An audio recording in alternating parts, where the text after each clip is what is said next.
əla. Dirsək çox yuxarı qalxmasın.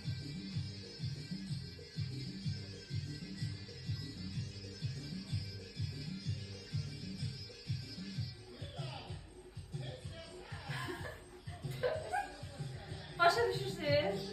Bir gün pensiya aldı.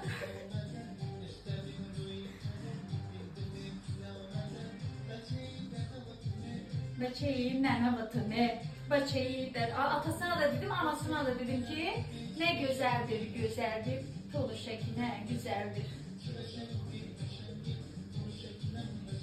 Qaynanız burada size nazlı belə davranacaq. Siz de süzün. Dönürük.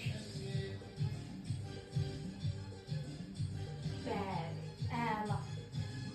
Elə bir ki, o bir harekette neydi? İkisi kamazın güzgüləri. Burada ise biraz elə bir küre eğdi. Gördünüz mü? Ama yüzümü bağlamıram. Bakın.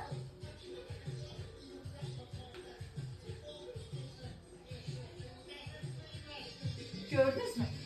Gördünüz ki nağara ritmi vurulur. Orada bunları eləyebilirsiniz. Coşturun. Sonra yavaşladısa açın. Yani bu hareketi çok sıkıcı olur.